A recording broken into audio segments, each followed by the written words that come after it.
So you're thinking of diving headfirst into the world of entrepreneurship, or maybe you've seen my last two videos and you're just wondering how badly I've messed up my life. Pretty bad. So how's my marketing consulting business going? Spoiler alert, I didn't instantly become a millionaire, and no, I have not bought a private island yet. But what I did get was a ton of experience, some unexpected bills, and a bunch of lessons on startup costs and budgeting. If you're hoping I'll reveal some secret treasure map leading to a pot of gold, well, stick around. I don't have a pot of gold, but I'll give you some tips on saving yourself some serious money when starting a business and where you can find some free stuff. So grab a big cup of coffee and let's do this.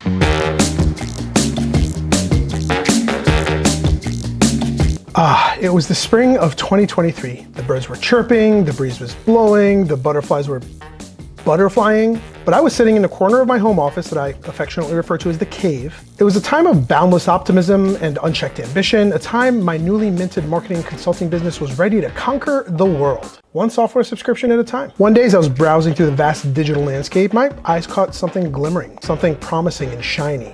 It was called the Email Beautifier 3000. 30-day free trial, sign me up. Then came Social Media Symphony Pro, Analytics Analyzer Extreme, and who can forget the mesmerizing Client Communicator Ultra Mega 5000. My heart said yes, and my credit card reluctantly complied. The weeks turned into a blur of login credentials and overlapping features and recurring charges. Each app I invested in was vying for attention, each promising efficiency, promising me success. One day, as I juggled between 17 different dashboards showing me the same information in different colors, it finally hit me. No, it wasn't the insane realization that half these tools did the same thing. They literally did the same exact thing. It was because my credit card bill looked more like a phone number. $1 million. That's when I knew I needed to better understand the cost of running a business. These shiny new tools are great and all, but they're expensive, and I'm running a boutique consulting practice here. I needed to learn more about the true cost of running a business. So I sat down and started mapping out the costs of my business, and I learned there are two types of costs to consider: fixed costs and variable costs. Let's start with fixed costs. These are the sneaky ones that'll be there whether you have one client or 100. They are predictable and tend to be more or less the same month over month, but they're also the highest cost of running a business in the long term because they trap you forever. Software subscriptions are a great example of fixed costs. This is where I was pouring tons of money into, so I needed to narrow my list to the most essential ones. I decided I absolutely needed software for email, video conferencing, customer relationship management, social media, and project management. But here's the cool thing about software. Most of these software companies have a free version you can use, and most of the time it's good enough, but I'll tell you about that later in the video. Another fixed cost you'll have to consider is rent and home office expenses, unless you've cracked the code on free living, like some sort of business squatter. For me, it was the trusty corner in my basement that, well, you see right here behind me. But even working from home doesn't come free. I have to consider utility costs, electricity, phone, internet, and finally, and most important of all, the one thing that my business could never run without: coffee. All of these fixed costs aren't going anywhere soon. In fact, I find that several months in, some of them are starting to get more expensive. Coffee. The second type of cost for running a business are variable costs. These expenses are unpredictable and they're party crashers in the finance world. Here's a few that I've come across. There's marketing and advertising. Yeah, marketing consultants have to market themselves too, thereby bringing balance to the force. There are networking events or trade shows. The joy of enjoying stale sandwiches while swapping business cards and pretending some boomer's dad jokes are actually funny. Seriously, trade shows are expensive as f***, but depending on your business, they might be worth it. Then there's outsourcing and contract work because, well, it's okay to admit that you can't do everything. I mean, I can, but can you? There's also educational courses or seminars if you're someone who likes to pay for that stuff. Otherwise, honestly, you can find most educational resources for free online. You just have to look for it. Then again, you're watching this video, so you probably already know that. No, really, there are some valuable resources and certificates out there that are worth paying for, and depending on the type of business you're building, you just have to find the right one for you. All right, there you have it. The glamorous world of the two types of costs laid out in all their glory. Now, before you start wondering if it's too late to turn back, stick around because I'm about to tell you about my essential costs for running a business. Starting a business isn't quite like impulse buying that candy bar at the checkout line. There needs to be a lot of thought put into the money you're about to spend. It's called being an adult. First up is the cost of market research. I've literally talked about this in my last two videos because it's that important. Now, we've all had those genius ideas at 2 a.m., but before you sell your car and invest your life savings, you might want to spend a little bit of time doing some market research. You'll need to look for market reports, industry surveys, maybe even reading a book or a blog by that guy who claims to know the market like the back of his hand. There's always a guy. And you'll have to pay for access to a lot of that information. The next thing I want to talk to you about is branding and identity. The fun part. This is where you get to choose the cool icons and colors that scream, I'm professional, but also fun. Kind of like a business mullet. You get to design cool logos, predict brand colors, and fonts like Comic Sans. No Comic Sans, you monster. Now, I'm a seasoned marketer, so I have a leg up in this arena, but you might want to consider hiring someone who is a professional to help you through branding and identity. You don't have to hire some big agency. You can find experienced freelancers on a website like Upwork or Fiverr at a fraction of the cost.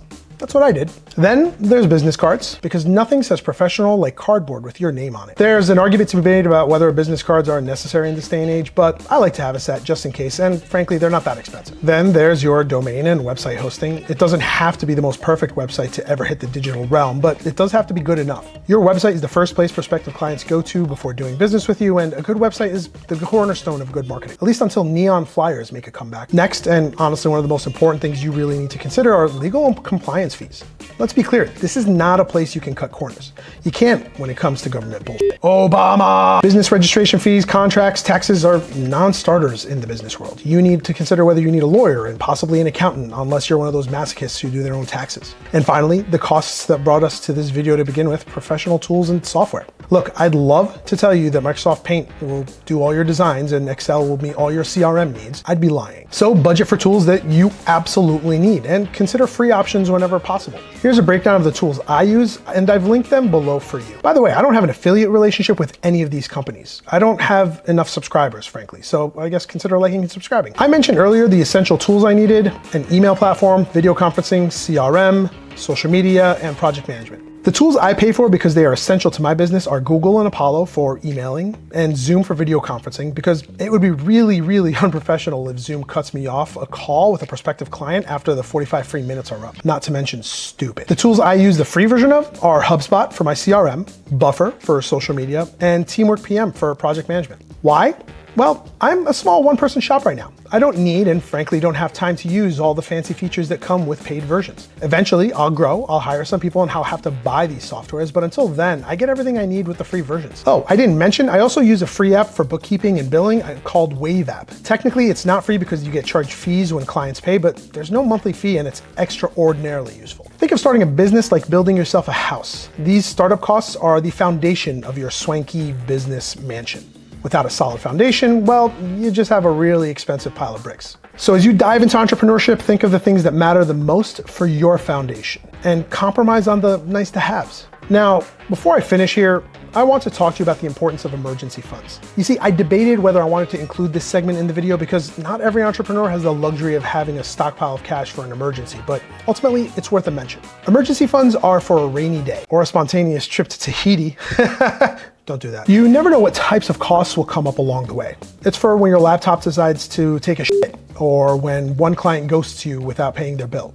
Emergency funds are for mitigating risks, and in an ideal world, the more unpredictable your business, the bigger your emergency fund should be. But that's an ideal world, and we don't live in an ideal world. So don't let emergency funds be the deciding factor in whether you're going on your own entrepreneurial journey. Here's the thing about starting a business. It's a roller coaster, and there's highs so thrilling you'll want to scream from the rooftops, and lows so deep you'll wonder if burrowing into your couch is a viable life choice. But you know what? I wouldn't trade it for anything. Every blunder, every late night, every why isn't this working moment is pure gold. Unfortunately, not the kind you can spend, but the kind that shapes you and turns you from a wide-eyed noob into a seasoned pro. And you're not doing this alone. There's a village behind every entrepreneur. To every client who took a chance on me early, or every mentor who gave me advice, every late-night YouTube tutorial, and my wife who endured my rants, thanks. And to my coffee machine, you the real MVP. The journey doesn't end here. There's always more to learn, more challenges to face, and more sarcastic jokes to crack. But armed with insights and the occasional face palms from my journey, I hope your path is just a little bit smoother.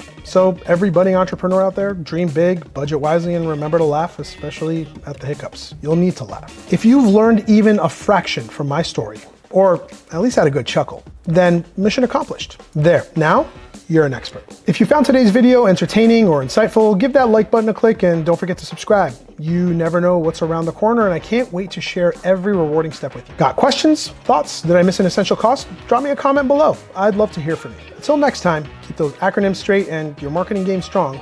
See you next week. Cool. Thanks.